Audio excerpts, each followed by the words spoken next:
This car blew my mind. Okay, maybe it didn't. It's quite interesting. The funny thing is, the name of the colour is actually called Blew My Mind. Makes sense, doesn't it? Sort of. Weird name for a paint colour, right? But I suppose Ford's trying to create a big, blue, bold statement on this new Capri. The question is, are they trying too hard? For starters, it's actually quite an impressive car. This is the Capri Extended Range Premium model, and we do have a few extra goodies, namely the Blew My Mind metallic paint, the 21-inch alloy wheels, the driving assistant package, and I believe the heat pump too. But all isn't quite as it seems. You see, Ford's been having a special friend over for sleepovers. It's Volkswagen, and they left the charger, their underwear. They've also left behind these window switches and these as well, and unfortunately these too.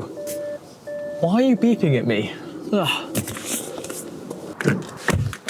Alright, enough with the gags, let's talk about how this new Capri drives. And I can tell you for starters, it drives nothing like an old Capri, and I mean that in the best possible ways. When the windows are shut, it doesn't drip in rain on a wet day, thankfully, and when you put your foot down, it does actually go pretty quick without a plume of smoke there behind you. Okay, no one's gonna get this thinking they're getting an actual 1970s or 80s Capri, let's be honest.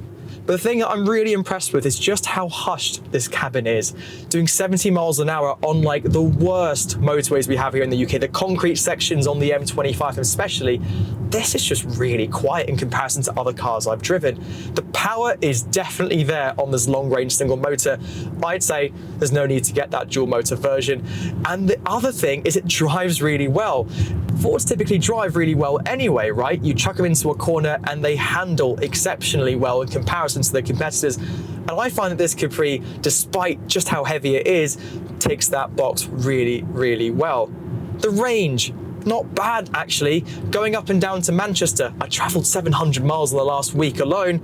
I did about 260, 270 miles on a charge. And actually, when you're in stop-start traffic doing those slower speeds, you could easily get over 300 miles. I'm filming this video at the end of February, where the weather has gone from being absolutely freezing cold to about 10, 11 degrees. So I've had an experience driving this car across those sorts of weather ranges. And I think genuinely worst case scenarios, mid 200s is a realistic range on the longer range variant. Right, let's talk about what actually powers the Capri. And actually you've got three options to pick from. A standard range single motor with a 52 kilowatt hour usable battery driving the rear wheels only. This long range single motor still driving the back wheels but now with 77 kilowatt hours usable, and the long range dual motor, that's four wheel drive with a slightly larger 79 kilowatt hour battery, the extra capacity to make up for the losses in the extra power. What does that mean? Real world range? We'll expect to see between 190 and 200 miles worth of real world range on the standard range and more like 260, 270 miles on the longer range single motor and the dual motor. Not too bad. The interesting bit is these numbers sound really similar to the Skodas, Audis, Volkswagens, and there's one more that I'm missing, the Cupras, that all share essentially the same drivetrain. I suppose it's a question of what style of car do you prefer? Charging takes place over here on the right-hand side of the Capri. That's the driver's side if you're in the UK, South Africa, New Zealand, Australia, India, and a few other countries. But we've got a couple of options. So the standard range model peaks at 145 kilowatts DC rapid charge, whereas the longer range versions can do up to 185 kilowatts. Not the fastest on paper, but it does mean 10 to 80% in about 25 or 30 minutes. And actually, in my experience, that's been more than quick enough. But AC charge at home or in public on those slower charges, 11 kilowatts, which to be fair, isn't too bad. There are going to be a few things I dislike about the Capri, and these touch-sensitive controls, to be fair, I'm starting to get used to them, but initially they were quite awkward to use.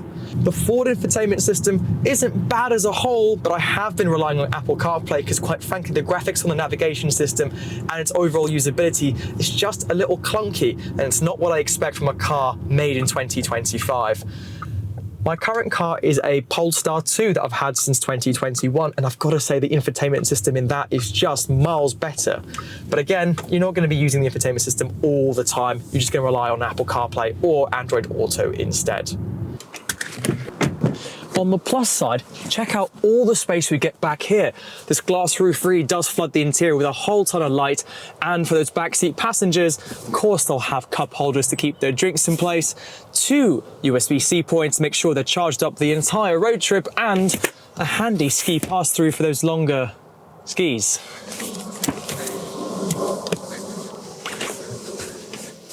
Do you know what else is really good about this Capri? Just how much boot space you have. It's huge. And also you've got some handy little tricks like shopping hooks on either side, a 12-volt socket, and these ginormous pockets on either side, not to mention some extra underfloor storage to hide your charging cables. But what I also really appreciate is the fact that you have got a hands-free tailgate. So if your hands are full of bits, you can wave your foot underneath and away it comes down. And something really cool I noticed was there's a little washer just down here to wash the camera when it gets really covered in muck. That is a very, very neat trick. We have got this sort of moving screen that hides our cubbyhole. And when I first got the car, I was thinking, how do I actually move it? Because I'd pull on this little lever and nothing would actually happen. And I was almost forcing it to go up and down, thinking I was going to break it. It turns out there's a little button at the top of the lever you've got to push first before the thing unlocks and actually moves. But again, it's just little quirks like that that we just don't need in our lives. Why can't we just simplify things? Alongside the fact that you can open this console, which is huge, by the way, that's a plus point, but then remove the cup holder section and have a gaping hole in your center console. I don't know about you guys, but I do not want a gaping hole anywhere near my interior. Listen, don't take my word for any of this. I'd always say go out and test drive. Before you pick a car, you have to test drive. Make sure you like the car. Make sure your boot is big enough for your dogs, your kids, whatever else you've got to carry. And make sure the back seat's big enough for your shopping, or the other way around, whichever you might prefer. I personally quite like it, but I don't need a car of this size. Naturally, I'd much rather Ford brought out a new Puma electric or a Fiesta. Actually, the Puma's coming out in electric form, isn't it? That's gonna be quite fun to review, because for me, that would be perfect. But what I do really appreciate is just how nice it is to travel in this car, the features, the heated seats and steering wheel, the glass roof, oh, and the sound system. Unfortunately, I can't demonstrate the sound system because I think I'd be sued for copyright infringement, and also you'd never get the same level of quality that I can hear here through those YouTube players. But you'll have to take my word for it. This Bang & Olufsen system is well worth the money. This is the difficult end bit where we decide whether or not we like the Ford Capri. I definitely don't like that chime at the end, but we'll ignore that for a second. I think it all boils down to how are you going to get this car? Are you going to buy it on cash, on a finance deal?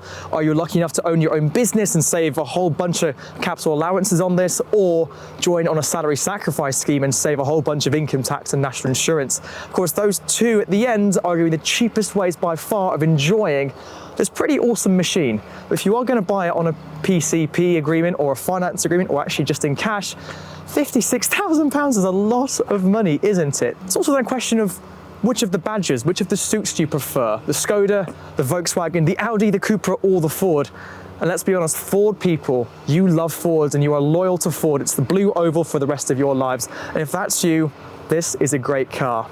But if you are genuinely looking for a car that's going to bring back memories of the 80s and have a two-door coupe, this isn't your car. But to be fair to it, this does drive pretty well. I'd much rather be in the front of this or even the back of this in a crash than a rusty 1970s or 80s genuine Capri. But there you go. I suppose that's all for now. So if you've enjoyed this video, give us a subscribe. We do all sorts of car reviews, project cars. So who knows what I'm going to have next. But subscribe, join the journey, and we'll see how we get on. But thanks for watching.